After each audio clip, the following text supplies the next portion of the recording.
This is a redo of the Boscam R2 dash cam, mirror dash cam, because the first test I did of it, I didn't get very good results. I had problems with it, locked up, camera cut out, and I think the problem boils down to a bad SanDisk micro SD card. So I've redone the test using a different brand, and I have much better results. So let's take a look. In this episode, I'm going to look at the Boscam. This is another rear window or rear view window dash cam with a rear camera module. Very similar to the one that we just looked at. Slightly different specifications on this one. But this one also will stream media, so it's going to use an AHD camera to connect to the front, and the camera itself may very well be the same camera that the other unit uses. But let's take a look at it here. What do we got in this package? This one's got an external GPS. And the GPS with this probably is compatible with the other camera, because here's the GPS module. GPS module plugs into right there. Now the difference between this and the other camera, I'll show you the other one. Here's the other one that I did the prior video. You'll notice that on this one here, the camera slides out from the left, and this one here, the camera slides out from the right. Other than that, they look pretty similar. Fairly similar in weight, fairly similar in size, but they are in fact two different cameras. So let's take a look at this one. Now this one here is only a 1080. The other one was a QHD. This one's a 1080 camera. Although I'm shooting this video in 1080, so picture quality wise, you're not going to see any difference. I'm just stating that up front, that on the video you wouldn't see any difference because I rendered it out at 1080. But maybe we'll go back and render the other one at a higher quality if you want to see what it looks like. The thing is, my software doesn't have QHD modes. It has 1080 and it steps right up to 4K. So in order to render it at a slightly higher quality, I'd have to render it at 4K and upscale it. And doing that might degrade the picture slightly. That's why I didn't do it. I rendered it out at 1080. Okay, camera on this one, as I say, this one slides out just like the other one. Lens protector. Get that off there so I can demo the camera. Let's take a look at what else is in the box here.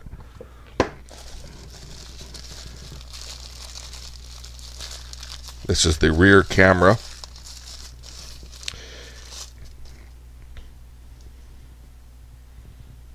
The rear camera module actually looks to be like it could be the same module that the other one uses.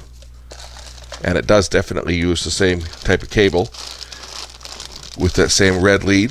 The red lead is for connecting it up to your backup lights, so that when you turn it into, when you put your car into reverse, it puts the grid lines on the display to use it as a backup camera. I won't be connecting that. In fact, I may even try to use the cable that I've already put in place for the other camera, and we'll just change the actual camera module so that we're looking at this camera. And I'll plug the GPS in, of course. What else is in here? It's got the straps to hold the camera in place, of course, and this looks to be an outdoor bracket to mount the camera, the back camera, outside on the license plate. That's exactly what that is. I don't need to even open that up. I guess to show you guys what comes in the package, I will. But if you want to mount the camera outside, it is waterproof. You can choose to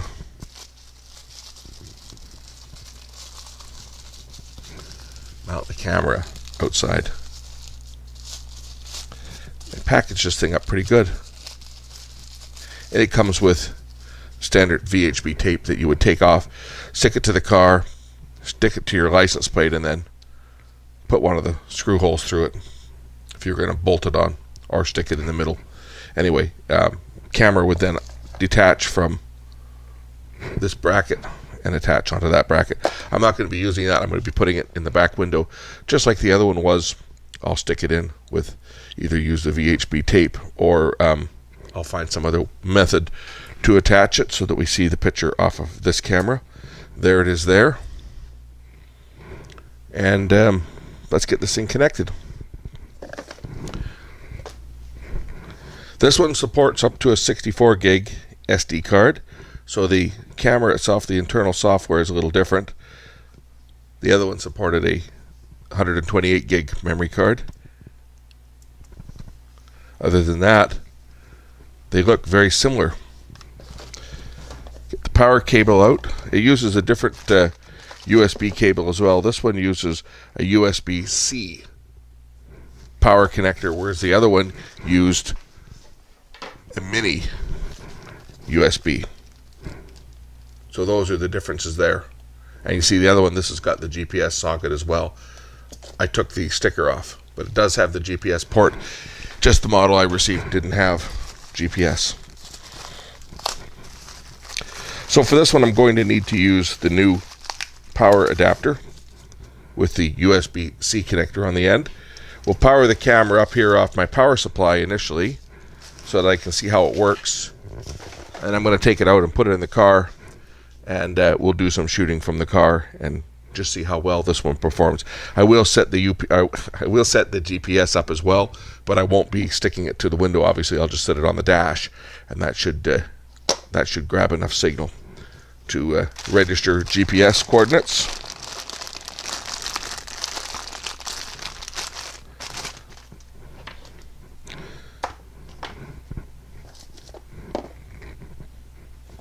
This one seems to have come with a longer cable too. The other one, the cable was very short from the camera to the harness. This one's a longer cable, so for mounting outside, this one may be better just because the cable is longer. The other one, the cable is only 18 feet, and I made it to my back window with not much spare clearance. The other camera, I would never be able to put it outside on the car just because the cable's not long enough. This one here, I probably could if I were to mount it on the car permanently. Okay, first we'll plug the rear camera into the AV input and then plug in the power cord. And the camera should power up, which it does. And we see the rear view camera on here immediately. Now this one I believe also has a touch screen. So if I touch the screen, the setup looks almost identical, doesn't it? I bet you if I swipe it down from the top, you can adjust the brightness of the mirror here too. The other one has a brightness adjustment on it as well.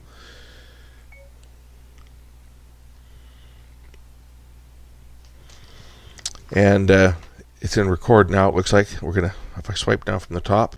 Okay, with the image on the screen, if you slide your finger up and down the screen, you can actually pan the camera up and down because, of course, the vertical angle is much wider than the screen shows, right? The screen is only showing a small portion. That way, you can set it up to see the angle you want. You can adjust your view angle up and down by just moving your finger up and down on it. If I tap the red dot, it will turn it off, record. Of course, this one's going to turn the microphone on and off as well, just like before, right? Turn the mic off so it's not recording sound, turn the mic on so it is recording sound. And the standard controls like lock video. If you tap here, it'll lock the video file. That one's going to take a picture, obviously. And setup is over here. So let's stop recording. We'll go into the setup. And here's where we can set the resolution. So let's go through the menus together. So you have your movie mode. You can select 1080p or 720. This camera will do both. Movie clips times. This is for your loop. 1 minute, 3 minutes, or 5 minutes for your loop. Sound recording on and off. You can turn on the reverse lines if you want. Driving mode on and off. I don't know what that does. Parking monitor, same thing. You can turn on the parking monitor for low, middle, and high sensitivity.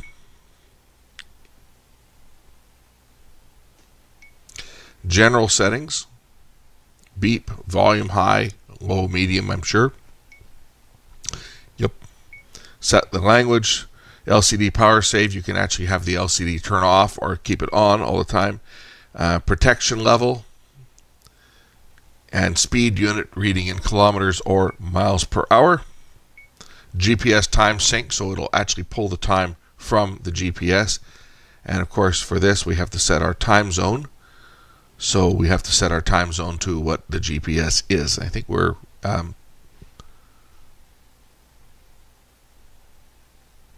we're 8 hours behind.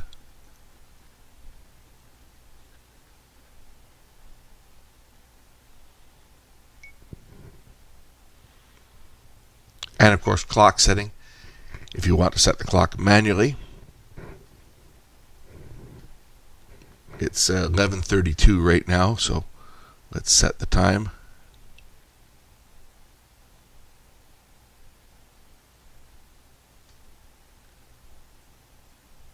And today is the 11th.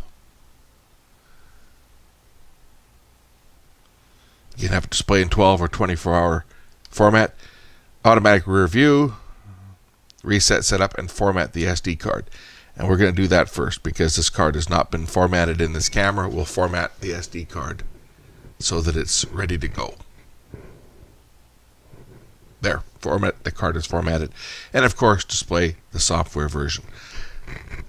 So operational wise, it operates totally different than the other. But that's beside the point. And this one displays the time on the screen, which is kind of neat.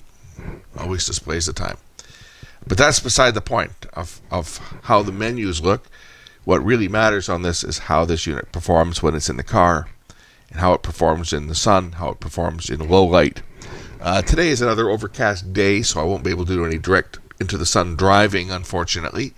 But I will be able to give a quick rundown on how this works in the car, and we'll also see how it performs at night and how this camera performs in low light, because the low light performance is actually quite important.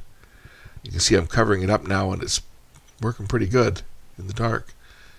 So we'll see how this performs in low light and compare it to the other one. The other camera actually did a pretty good job in low light. So I would expect that this is more than likely the same camera module as the other one, and it's going to perform similar. Let's get this set up in the car.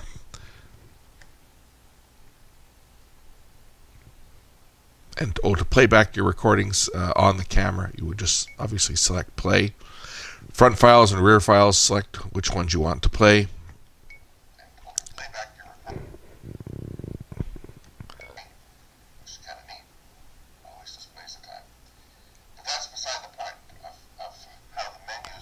That's the front camera. You can hear the sound. Doesn't sound to be that good, but let's look at the rear camera.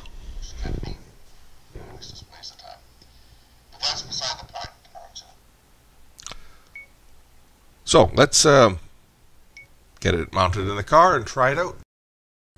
This is the original card that I used when I did the first test, which is a SanDisk Ultra 16 gigabyte micro SD. You can see it's an HC1 and it's rated at an Ultra Speed 1, U1, which should be plenty fast enough. And this was a relatively new card. It had not been used many times.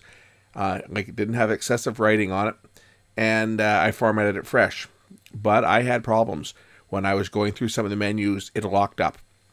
And I had to actually leave it unplugged for about 20 minutes before the camera responded again. Then it appeared to work. And then one time when I was doing my nighttime shots, it just the back camera just stopped writing. I still had the display, but when I went to check the files, there was no files there. And I thought maybe there's a problem with the software. Maybe the firmware on the camera has got a problem. I then mounted that camera in my work truck. I figured I'll use it in my truck at work and we'll try it out. And I'm just using an ADATA, just a cheap ADATA Class 10, nothing special, not even an ultra speed, and it hasn't acted up. It's actually been working fine. So I figured it was only fair to Boscam that I redo the video to show what type of quality we can get off this camera. So let's take a look at the type of quality. I think you guys will be a little more impressed with it now. So I mounted the Boscam in my work vehicle, and the shots that follow are going to be from my work vehicle, and I actually mounted it right next to the existing mirror because this is a panel truck. There is no back window, but it does have a reverse camera. So I kind of just mounted it just off to the side so that I can still see my factory reversing camera. And here is the new one. And you can switch views on this. And one of the initial problems I had with this was with the software. If you stop recording and you go into setup, I hope it doesn't lock up on me, but I had to turn off one of the modes here to make this work. I think it was under general settings.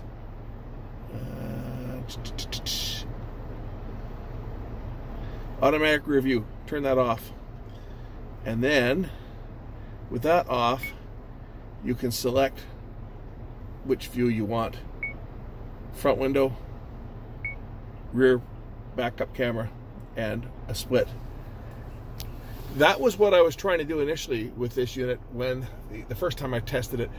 The software locked up and I had to leave it unplugged for about 20 minutes for it to reset. But it hasn't done that since. And then it did stop recording once on the rear camera. I've mounted the rear camera over the license plate outside the vehicle. And I just ran the wiring just along the ceiling and down. I took it in behind the weather stripping here. Brought it around where the rest of the wires go in. Took it in where the brake wires or the light wires go and in behind the door panel. And then just mounted it in behind the license plate. So here's a couple shots that we'll look at. Right now we're looking into the sun, obviously, from the front camera. So hopefully it's going to look better than it did when it was mounted in my car, where part of it was covered up by obstructions in front of the lens, which I think probably messed with the exposure because of the high dark black content from the other dash cam mount that was there, and I think the part of the mirror system. Exposure seems to be a lot better now. I haven't changed anything on it at all. This is right out of the box, attached to the mirror, and this is how the front camera looks. And I think the picture on this is actually very good. I hope it looks as good when it's processed by YouTube, but on the monitor here, the picture quality is very good. And the back camera looks equally as good as this. So let's take a look at the back camera. I just, when I was working, I let this thing record while I was working, and then I brought the memory card home. So if my boss is watching, I wasn't doing this on company time. I actually took the memory card out and took it home, but I just left it running while I was doing my work. Let's look at the back camera. So where I've attached the camera on the back is I actually used the screw that holds the license plate on. And there was already a little hole there. I guess it's for drainage in behind the plate. So I was able to fish the wire in there and fish it into behind the door panel and up into the rest of the vehicle. But this is where these cameras actually should be going instead of in the back window. And this one has a sufficiently long enough cable to do that. But as you can see, when the camera is mounted outside, it actually looks very good. It's got good detail. And in a panel truck, like the one on the right that I just passed there, where there's no back window, this is perfect because you can't see in a vehicle like this. You can't see what's behind you. You can only see what's in your side mirrors. So this stuck over top of the existing mirror, and the reason I angled it the way I did is so that, as I said in the previous shot, I can still see the factory reverse camera. But this gives me a nice clear view of everything behind the car. Everything behind the truck. And as I say, I'll show you some shots. This is bright sun. This is around noon, I guess, or 11 o'clock in the morning, I think. What time was it? Oh, 12:23. There it is. That's when I shot this. I did some more shooting a little bit later on, so let's take a look at it in various lighting, including total darkness. So here's a shot from the front camera. As you can see, it's 4:58 in the afternoon, and it's getting kind of dark because we're right in the middle of January here. So as you can see, all the lights are on. It looks brighter on camera than it is, and it's still performing very good. A lot better than I expected it would. And I haven't seen any frames dropping, which is a good sign. Again, memory card quality. You know, you think you buy a SanDisk, you think you're buying a good memory card, but I guess they've got some crap out there just like anybody else. But that appears to be that was what was causing the problem on this one. We'll look at the back camera for the same shot. And here we are, same shot, the rear camera. And I'm noticing a little bit of stepping on this one, but other than that, it seems to look very good. Not quite as sensitive as the front camera. And I've noticed that with all of the dash cameras that have a rear camera. The rear camera doesn't tend to have quite the same type of quality of picture. Even the expensive one that I've got in my car The front camera is a 4K camera. The rear camera is only a 1080, but sensitivity-wise, it's not as good, that's for sure. Let's take a look at an even darker scene. So as you can see, it's like 5:39 at night. It is totally dark. Front camera is looking great. I'm just driving through a parking lot for some apartments, and there's not much in the way of lighting here. I got my high beams on now, so you can see the throw of my lights. And now down to the low beams. But as you can see, sensitivity-wise on the front camera, it's actually pretty good. It's about as good as anything I think I can say that I've seen. Perhaps my Viofo might be a little more sensitive in low light, but this is actually pretty good.